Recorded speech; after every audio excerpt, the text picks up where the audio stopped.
Bismillahirrahmanirrahim. Assalamualaikum warahmatullahi wabarakatuh. Alhamdulillah. Assalatu wassalamu ala Rasulillah wa ala alihi wa sahbihi wa man wala. Wala hawla wala quwata illa billah. Asyhadu an la ilaha illallah wahdahu la syarika lah. Wa asyhadu anna Muhammadan abduhu wa rasuluh. Amma ba'd. Ayuhal ikhwah, a'azzani Allah wa iyyakum, ikhwani wa akhwati fillah, rahimani wa rahimakumullah, para bapak ibu sekalian dan saudara-saudariku sekalian yang saya hormati dan yang saya muliakan. Pertama, segala puji hanya bagi Allah Rabbal Alamin. Salawat dan salam senantiasa tercurah terlimpah kepada junjungan Nabi besar kita Muhammad sallallahu alaihi wasallam. Ikhwani wa akhwati fillah, rahimani wa rahimakumullah. Kita melanjutkan bahasan kita tentang tauhid, tentang akidah dalam kitab yang ditulis oleh Syekh Muhammad At-Tamimi rahimahullah taala, yaitu Kitabut Tauhid.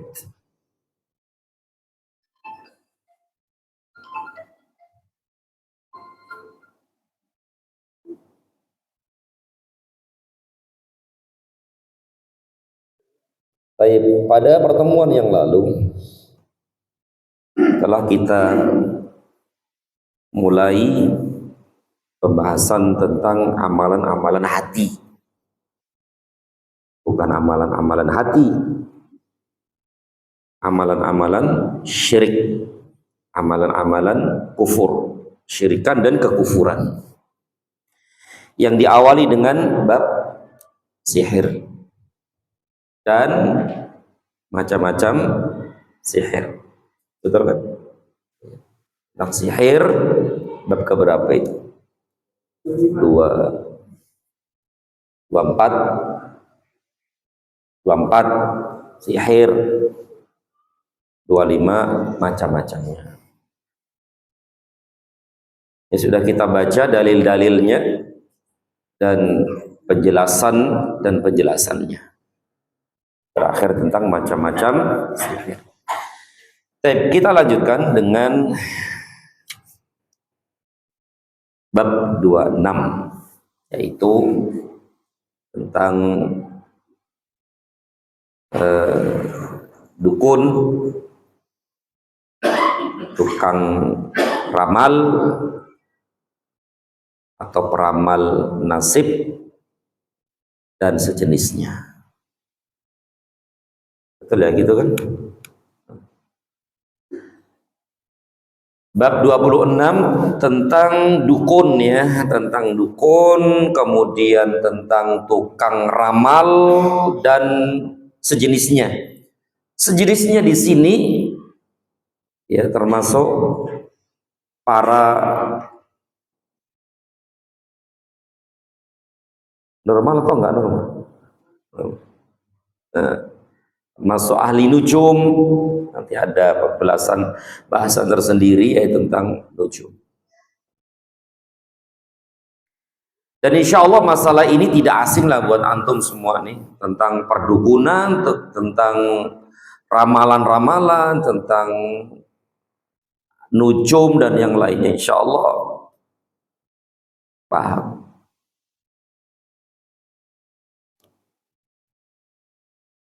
Paham kan tentang dukun? Iya kan? Siapa dukun? Tahu kan? Ya udah. Tukang ramal tahu nggak? Hah? Tahu kan? Tukang ramal. Ahli nujum tahu. Peramal nasib tahu. Apalagi nih yang semisal dengan itu? Ahli nujum, ramalan bintang. Apa lagi? Dan yang lainnya. Dah ma'ruf lah itu ya. Dan semua ini dukun, tukang ramal dan yang lainnya ini adalah amalan-amalan syirkiyah. Amalan-amalan syirkiyah sebagaimana sihir, sebagaimana macam-macam sihir, sebagaimana ini pun demikian. Karena semua itu erat kaitannya dengan syaitan. Sangat erat kaitannya dengan syaitan. Sangat erat kaitannya dengan iblis. Maka yang nggak jauh dari itu bahasan ini, ya, tentang perdukunan ini. Dan meskipun orang-orang itu nggak mau dibilang dukun ya, mau nggak dibilang dukun? Nggak mau ya. Dibilang apa? Oh. Dan yang lainnya udah ma'ruf dah gitu, nggak mau dibilang dukun, padahal hakikatnya dia dukun ya, karena mereka memakai busana-busana yang menampakkan dia itu bukan dukun. Kan bayangan kalau dukun itu kan pakaiannya kayak apa ya, oh ya, belum tahu dah kan gitu, tapi ini kan enggak. Pakaiannya Masya Allah kan, Masya Allah, orang itu terpesona dengan penampilannya yang seperti itu. Nggak mau dibilang dukun. Pada hakikatnya dia adalah dukun. Nah ini bahasannya sangat penting sekali ya, sangat penting sekali. Minimal kita tahu lah, kita tahu tentang hukum orang-orang seperti ini. Kita baca saja langsung ya dalil-dalil yang dibawakan oleh penulis rahimahullah ta'ala.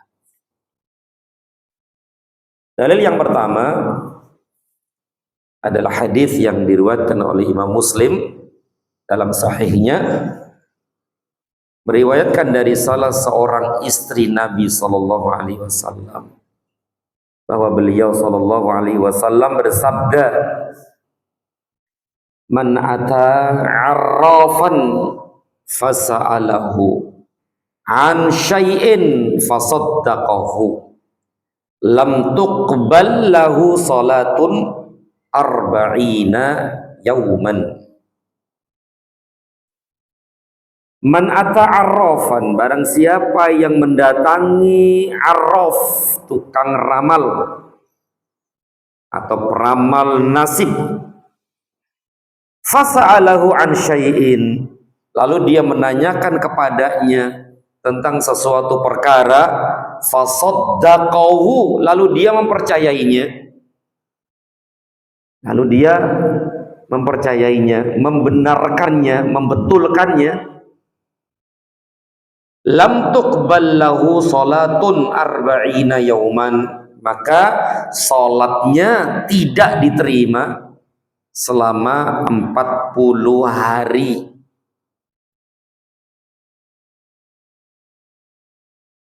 Selama 40 hari. Tapi ini datang ya. Jadi hukum mendatangi paranormal ini atau dukun ya, ini ada beberapa macam ya. Kalau dia itu datang dan dia bertanya tentang sesuatu tapi dia tidak percaya, dia cuman apa ya Pak ya, iseng aja gitu ya, iseng, nggak percaya gitu loh atas ucapan dia itu, nggak percaya, cuman sekedar ingin tahu dah gitu aja lah, ingin tahu. Dia nggak percaya sama sekali perkataan dia, sama sekali nggak percaya. Datang cuman sekedar ya ingin tahu saja, cuman itu aja. Maka sebagaimana berdasarkan dalil-dalil, selain dalil-dalil yang disebutkan oleh penulis ini, maka salatnya tidak diterima selama 40 hari. Ya kayak ini akhi, dulu sudah kita singgung tentang nanti ada bahasan tentang nujum, ahli nujum itu kan, itu ngeramal, itu tentang bintang, ramalan bintang ya, tentang ramalan bintang. Misalnya ada buku nih, buku atau situs atau apa gitu kan, buka, itu nggak diterima sholatnya. Dia nggak percaya, cuma pengen lihat aja. Kayak apa sih?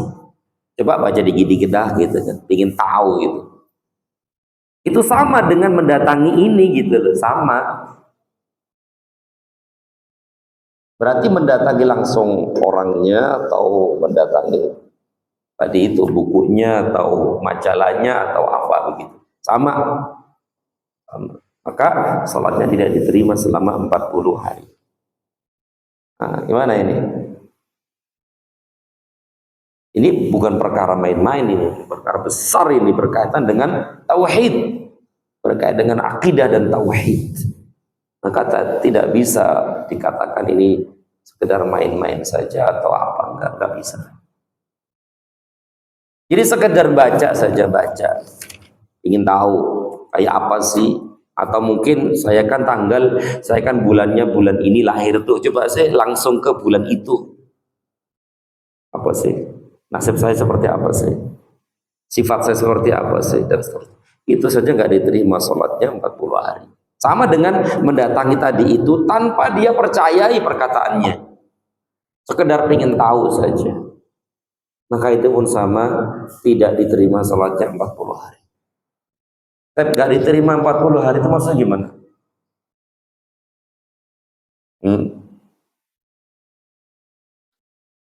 Berbeda para ulama rahimahumullah ta'ala tentang 40 hari gak diterima ini. Ada yang mengatakan sholat sunahnya, ada yang mengatakan pahalanya gak diterima, tapi sholatnya sah. Artinya sah di sini telah gugur kewajibannya. Dia sudah sholat gitu loh, sudah gugur kewajibannya, dia udah sholat gitu, tapi nggak dapat apa-apa, nggak dapat ganjaran, nggak dapat pahala sama sekali. Ada yang mengatakan ya sholat wajib nggak diterima, sudah seakan-akan dia tidak sholat. Nah ini kan ancaman berat nih, ancaman berat banget nih. 40 hari kan banyak kan, banyak. Berapa kali sholat itu? Banyak. Ya, berarti sia-sia kan? Sia-sia sholatnya. Kalaulah seandainya nggak diterima pahalanya, sia-sia, nggak berguna itu sholatnya. Nah ini ancaman berat ya dari Allah melalui lisan Rasulnya Sallallahu Alaihi Wasallam. Kemudian hadis berikutnya, Abu Dawud meriwayatkan dari Abu Hurairah bahwa Nabi Sallallahu Alaihi Wasallam bersabda. Abu Dawud meriwayatkan dari Abu Hurairah bahwa Nabi Sallallahu Alaihi Wasallam bersabda, "Man ata kahinan." Barang siapa yang mendatangi seorang dukun, fasaddaqahu, lalu dia mempercayainya, mempercayai apa yang dikatakannya. Datang ini tidak hanya sekedar datang ke orangnya. Kalau WA gimana? SMS gitu. Kan nggak datang, kan cuma telepon.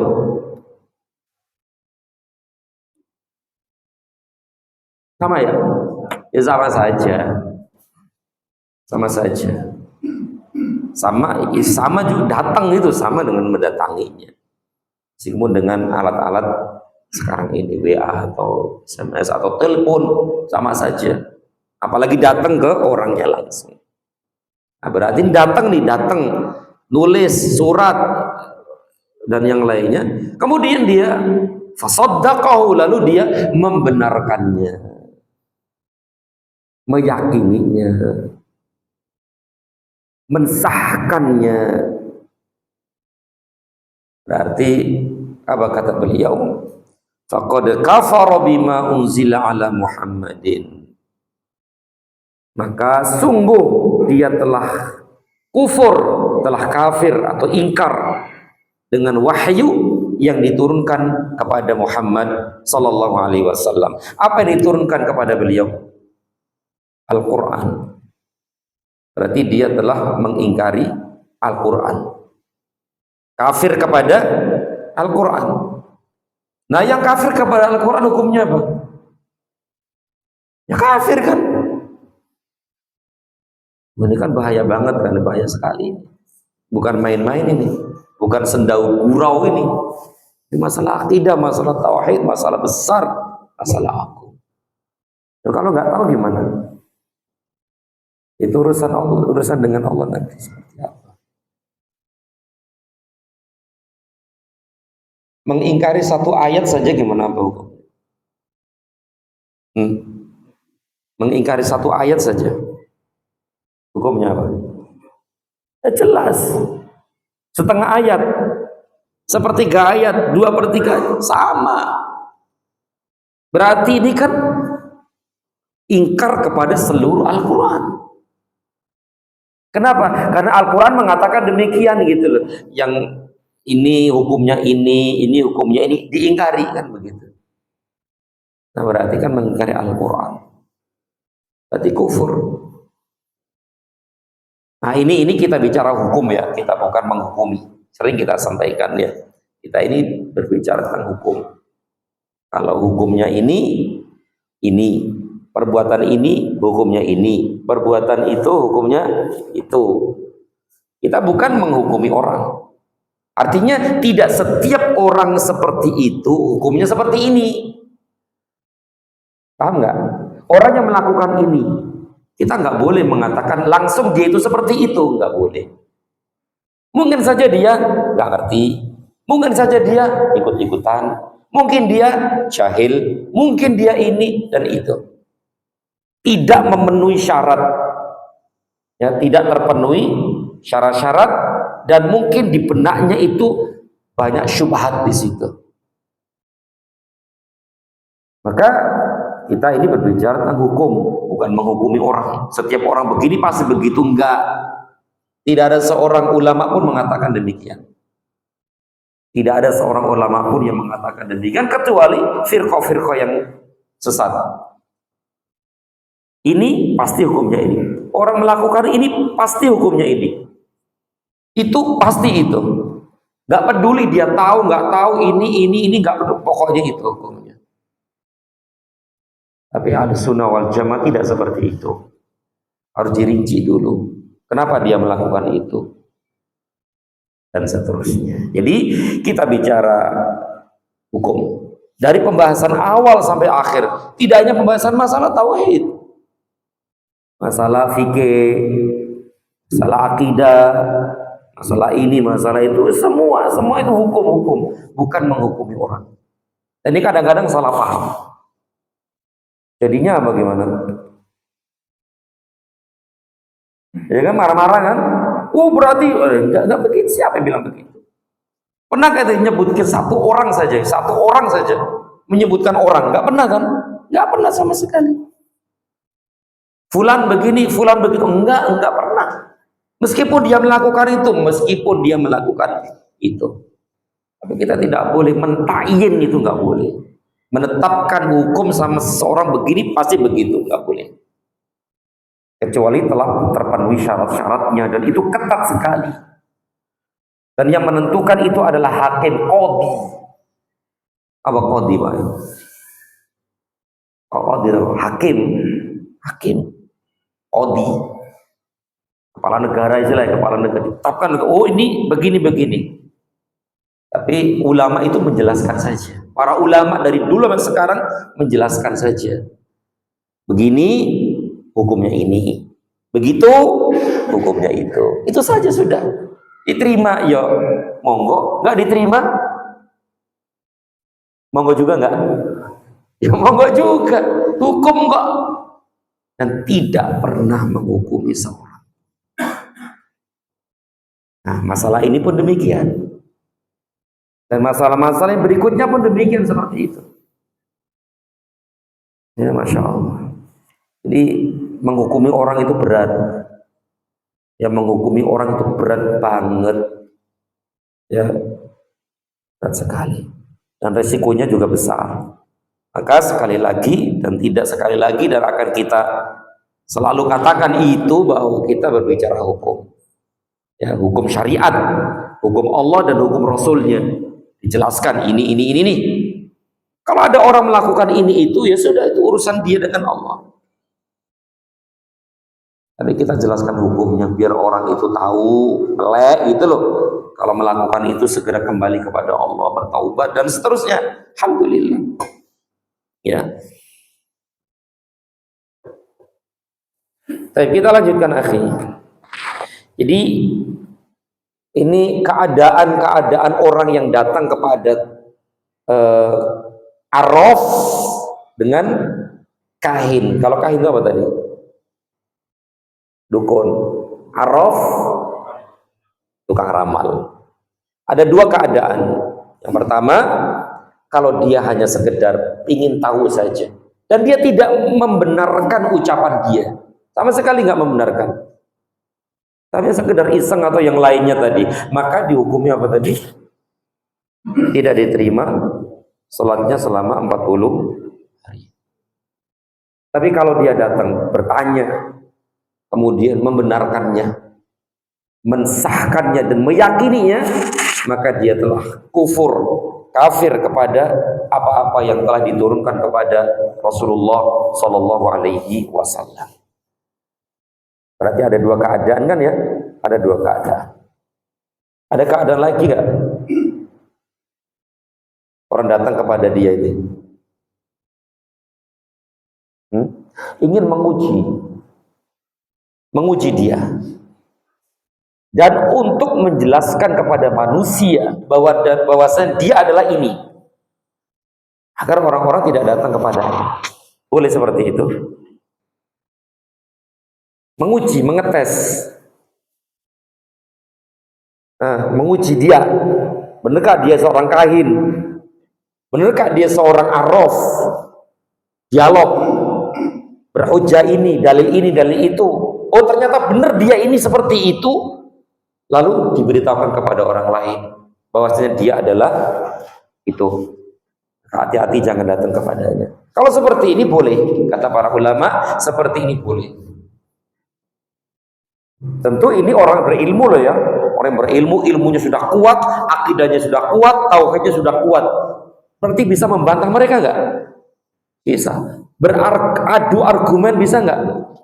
Bisa. Maka ini khusus untuk orang-orang yang memiliki ilmu dalam, bukan tenaga dalam, ilmu yang cukup dalam gitu kan.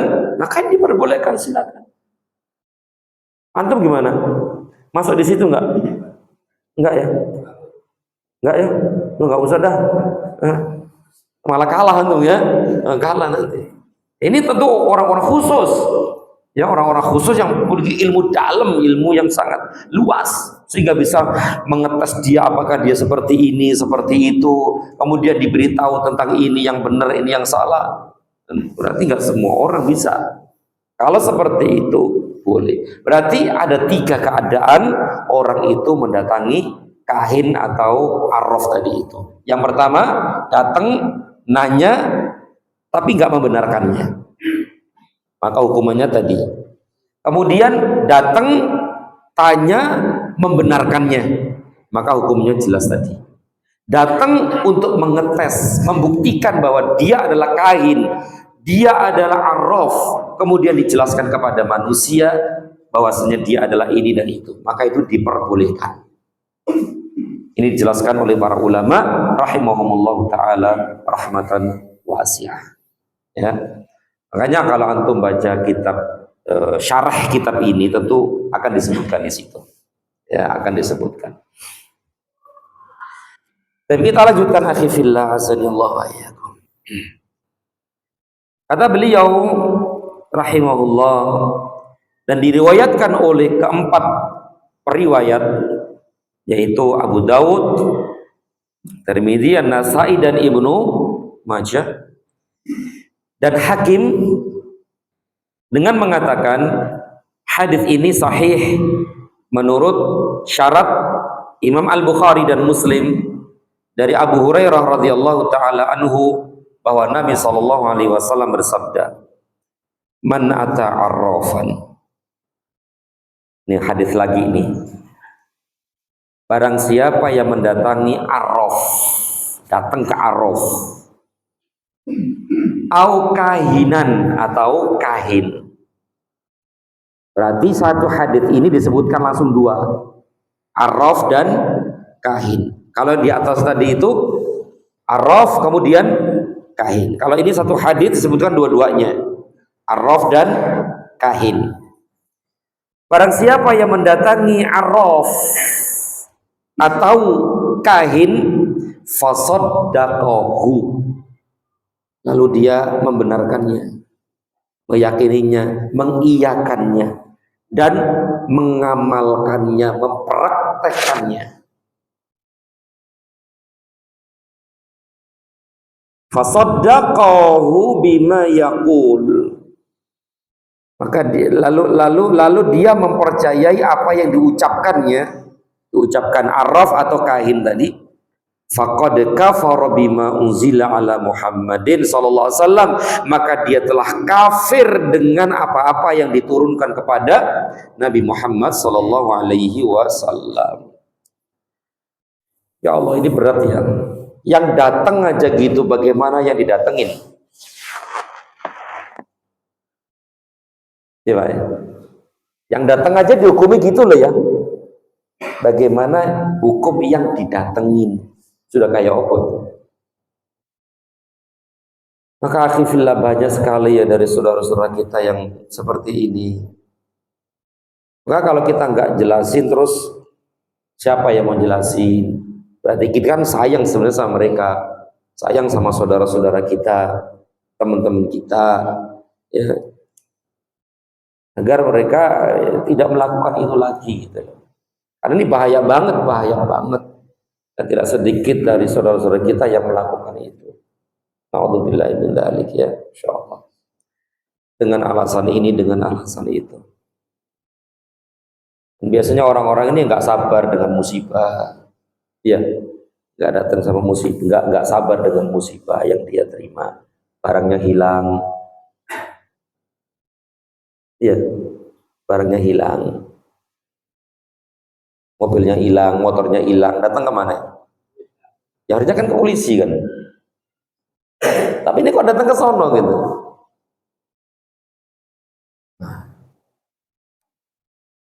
Tapi kadang ketemu, kadang enggak ya. Ini dompet hilang nih, jatuh. Datang ke antum kahin. Oh. Antum bisa kadang-kadang jawab benar dan kadang-kadang nggak bisa jawab dan salah juga. Kenapa sih? Karena kalau misalnya antum tahu nih tempatnya di sini, oh di sana gitu, di sini berarti di sini. Yang ngasih tahu siapa? Setannya, jinnya. Yang ngasih tahu adalah jin yang melihat dompet itu jatuh. Kalau jinnya yang nggak tahu, ya nggak tahu juga.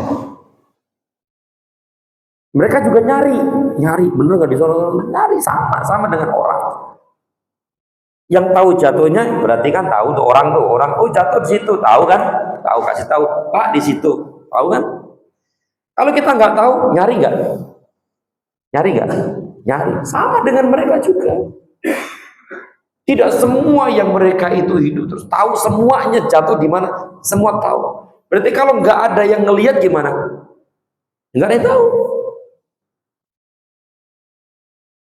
sama, sama.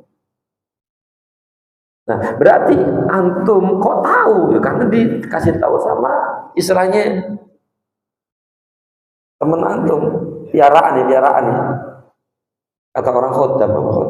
Ya sekarang ada khodam apa sih katanya? Bisa dilihat di mana itu? Emang gitu ya? Sampai seperti itu sekarang coba. Ini kalau nggak tahu akidah, nggak tahu tauhid gimana ya? Nah berarti kalau antum bisa menunjukkan di mana, berarti antum dikasih tahu sama korin antum. Dan korin antum nanya-nanya juga sama yang lain. Ente lihat ini enggak? Oh iya di sana. Oh di sana. Kalau nggak ada yang lihat, nggak akan tahu, nggak akan bisa jawab. Kalaupun bisa ngomong, ngawur. Nah, sama dengan manusia pun. Kalau lihat jatuh di mana tahu ya tahu, enggak tahu. Ini kan araf nih, kahin. Makanya nanti ada apa yang dimaksud dengan araf dan apa itu kahin. Ada bahasan berikutnya ini insyaallah. Ya, masya Allah. Jadi yang datang aja hukumannya seperti itu. Akhirnya gimana kalau yang didatengin gitu kan? Itu kebanyakan yang nggak paham ya kan, kebanyakan nggak tahu ilmunya, kebanyakan begitu, mungkin ikut-ikutan atau mungkin terpaksa, kebanyakan terpaksa ya, nggak sabar dan yang lainnya itu dia. Baik, akhirnya kita lanjutkan dalil berikutnya yang dibawakan oleh penulis rahimahullah. Kata beliau, Abu Ya'la pun meriwayatkan hadis mauquf dari Ibnu Mas'ud seperti tersebut di atas dengan sanad jayyid. Kemudian Al-Bazzar dengan isnad jayyid meriwayatkan hadis marfu' dari Imran bin Husain. Sanadnya jayyid, bagus. Meriwayatkan hadis marfu' dari Imran bin Husain. Jadi sebenarnya dia ini mauquf ya, sampai kepada dia saja, tapi secara hukum marfu sampai kepada Nabi sallallahu alaihi wasallam. Berarti sebenarnya ini hadis Nabi sallallahu alaihi wasallam meskipun tidak disebutkan Nabi, ya. Laisa minna man tatayyara aw tutuyyira lahu aw takahana aw tukuhina lahu aw sahara aw suhira lahu. Wa man ataka hinan fasaddaqahu bima yaqul faqad kafara bima unzila ala Muhammadin sallallahu alaihi wasallam. Artinya tidak termasuk golongan kami orang yang melakukan atau menerima tatayur. Nanti ada bahasan tersendiri tentang tatayur ya. Dan dulu sudah kita singgung ya masalah tatayur. Menyihir atau meminta disihirkan. Bukan golongan kami kata Nabi SAW. Yang datang dan yang didatengin, gitu. Yang datang dan yang didatengin. Dan barang siapa yang mendatangi kahin, man atakahinan, barang siapa yang mendatangi kahin, fasaddaqahu bima yaqul, lalu dia mempercayai, mengiyai apa yang diucapkannya, faqad kafara bima unzila ala Muhammadin sallallahu alaihi wasallam, maka sungguh dia telah kafir, ingkar dengan wahyu yang diturunkan kepada Muhammad sallallahu alaihi wasallam. Paham sampai di sini insyaallah ya? Paham insyaallah ya? Kita lanjutkan. Hadis ini diriwayatkan pula oleh At-Tabrani dalam Mu'jam Al-Awsat dengan isnad hasan dari Ibnu Abbas tanpa menyebutkan kalimat dan barang siapa mendatangi dan seterusnya. Kata beliau rahimahullah, Al-Baghawi berkata, nah ini Al-Baghawi mendefinisikan apa itu araf dan apa itu kahin. Kata beliau, al-arraf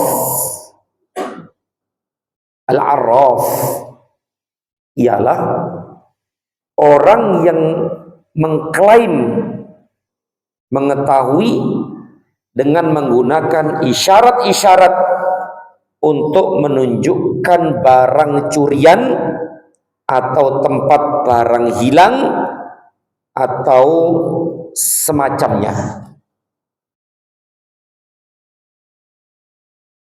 Itu arraf.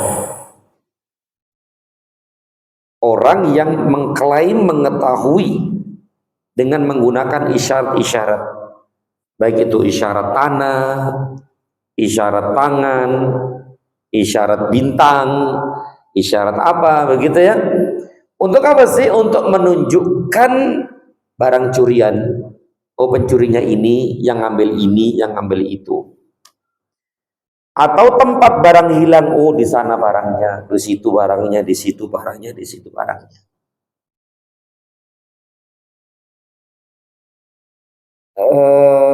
Atau semacamnya. Sebagian ulama mengatakan bahwa arraf adalah kahin, sama saja. Arraf yo kahin, kahin yo arraf. Gak ada bedanya. Kalau kita apa namanya tadi? Arraf. Itu dia. Dan ini sudah ma'ruf kan? Pada tahu kan? Tahu kan? Udah tahu kan? Tahu. Ya. Kemudian kata beliau, ada pula yang mengatakan dia adalah kahin atau dukun. Padahal kahin adalah orang yang memberitahukan tentang perkara-perkara yang akan terjadi di masa mendatang. Nasibmu nanti begini, kamu nanti begini, kamu nanti begitu. Nanti akan terjadi ini, nanti akan terjadi itu. Itu namanya kahin.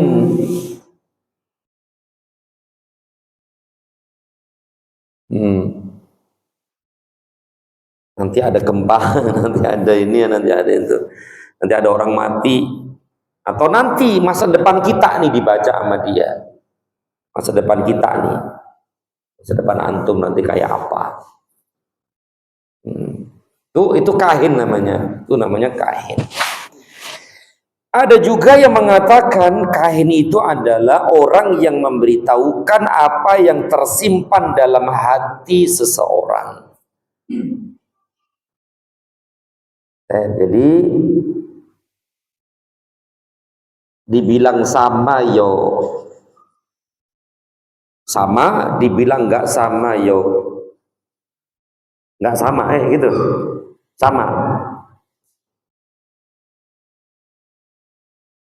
Ya mungkin kalau dikatakan satu maksudnya dua-duanya.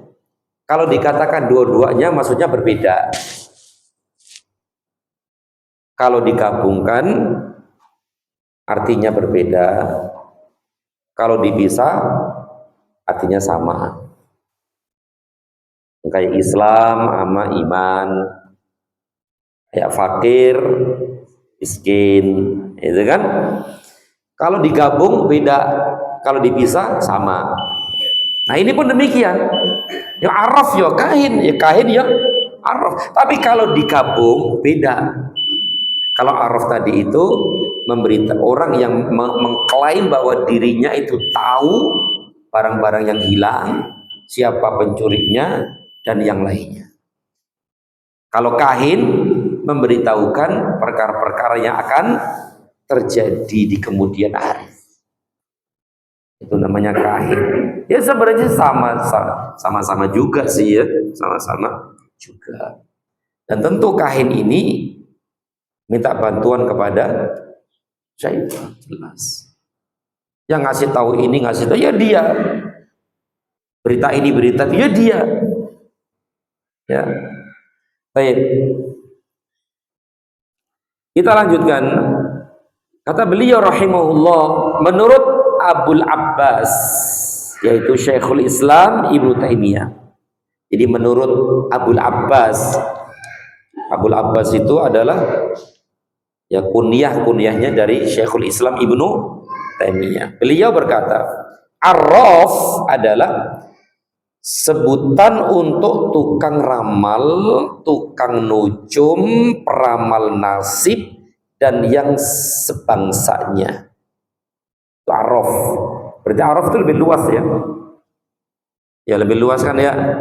Yaitu tukang ramal, tukang nujum, bintang tadi, ramalan bintang tadi loh. Dengan ini, dengan itu, atau peramal nasib, dan yang sebangsanya itu namanya Arraf. Menurut Syekhul Islam Ibnu Taimiyah, yang menyatakan tahu tentang perkara-perkara yang tidak diketahui oleh orang lain dengan cara-cara tersebut, itu Arraf ya. Kemudian kata beliau rahimahullah tentang orang-orang yang menulis huruf-huruf abjad, raja. Tahu raja enggak? Raja tahu. Tulisan-tulisan dibilang Arab yo enggak Arab, dibilang Arab yo orang Arab orang ngerti. Ya, tulisan-tulisan ini. Nah, ini pun bagian dari sihir. Ini pun bagian dari perdukunan. Kahin juga ini. Raja ya. Baik itu di mobil, baik itu di pakaian, di rumah, tempat tinggal, itu banyak raja-raja itu. Rumah makan ada enggak? Ada. Itu abjad, yaitu raja. Tentang orang-orang yang menulis huruf-huruf abjad, apa ini? Ini nggak ada arti nih kan? Nggak ada artinya. Abjad, nggak ada artinya. Pokoknya ro, kho di sini ya, tulisan tapi nggak ngerti apa itu. Orang Arab nggak ngerti apa itu artinya. Nggak bisa dibaca. Nah, ketika nulis itu ya tentu dengan embusan-embusan tertentu, dengan syarat-syarat tertentu yang udah dikasih tahu oleh jin.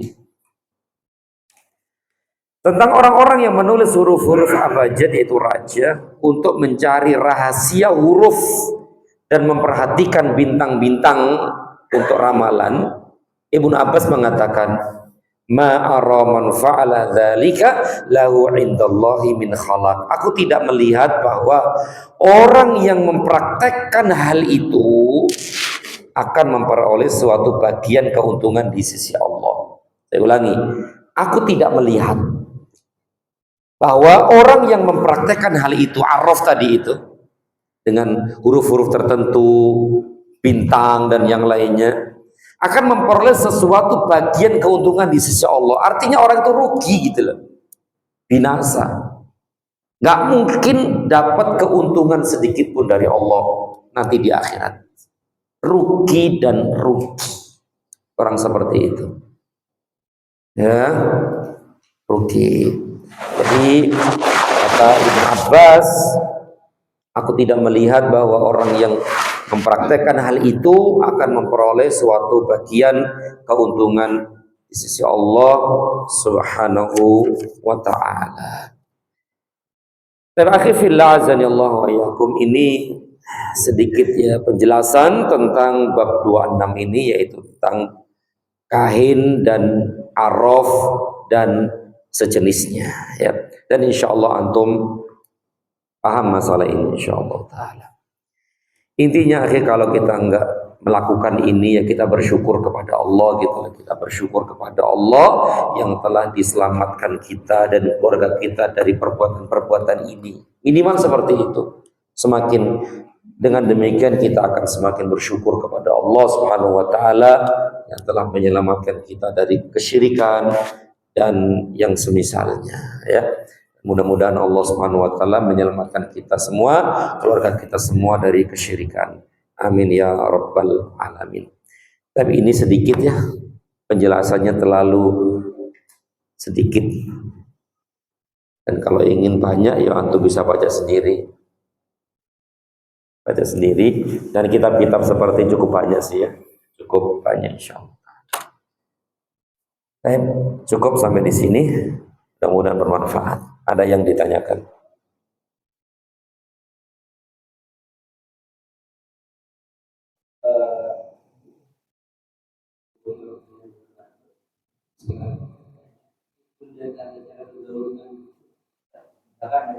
Dia orang tua kayak enggak atau orang tua atau enggak itu gimana caranya dan boleh nggak sih kalau misalkan kita beri amanah kita percaya dia tentang Bertanya. mempercayai orang tua atau amanah kayak saya kasih di rumah. Nah, wallahu a'lam bishawab. Tentu kewajiban kita ketika orang-orang yang ada di sisi kita atau bagian dari keluarga kita, kewajiban kita pertama kali adalah mendakwakannya. Pertama kali adalah mendakwakannya, menasehatinya dengan arif dan bijaksana tentu ya, sesuai dengan kemampuan kita masing-masing. Kalau kita tidak bisa memberikan nasihat langsung dengan lisan kita, mintalah bantuan kepada orang lain untuk menasehatinya. Atau nggak bisa ini, nggak bisa itu, carilah buku-buku tentang itu, dikasih, dibaca nggak dibaca, pokoknya kasih. Mudah-mudahan dia membaca atau dengarkan ya ceramah-ceramah tentang masalah ini. Ini yang pertama kali yang harus dilakukan. Kalau memang dia pingin dia itu selamat gitu loh. Kalau nggak pingin selamat, ya sudah biarin aja kan begitu. Tapi kan mereka keluarga kita kan, keluarga kita. Maka nggak pingin kita itu dia itu seperti itu. Maka pertama kali adalah mendakwakannya.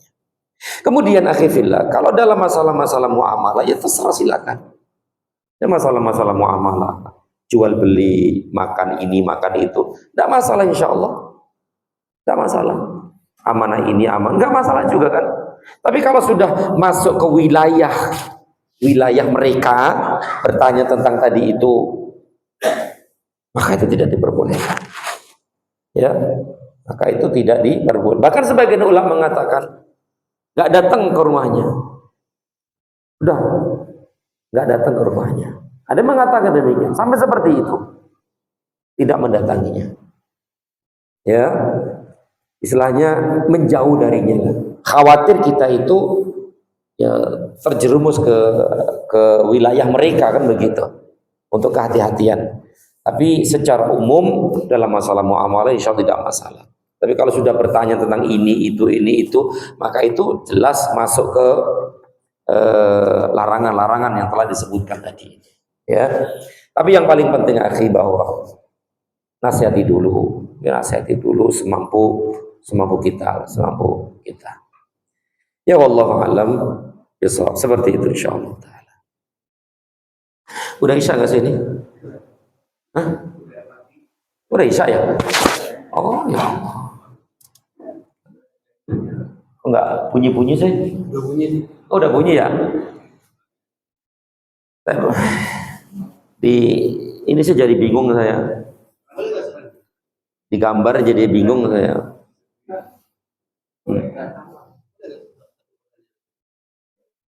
Satu aja. Ini buat ini termasuk yang kita bicarakan nggak contohnya? Ini mertua saya setiap tahun kami datang. Terus pulangnya itu pernah ngasih yang mana? Tanya hari apa tokonya? Nggak tentu tergantung saya datang. Kalau mau buka toko nanti kita bisa. Nah, anzalnya 3 kali ya. Ini termasuk. Iya. Jangan diturutin itu. Meskipun itu dari Al-Quran, tapi caranya kenapa kok baca surat itu? Pasti ada sesuatu. Kenapa ina atau ina? Kenapa enggak Al-Baqarah? Ya enggak usah dipercaya. Enggak usah percaya. Ya, enggak usah percaya. Wallahu a'lam bishawab. Mudah-mudahan bermanfaat. Wassallallahu ala Muhammad wa ala alihi wasallam. Subhanakallahumma wa bihamdika asyhadu an la ilaha illa anta astaghfiruka wa atubu ilaik. Assalamualaikum warahmatullahi wabarakatuh.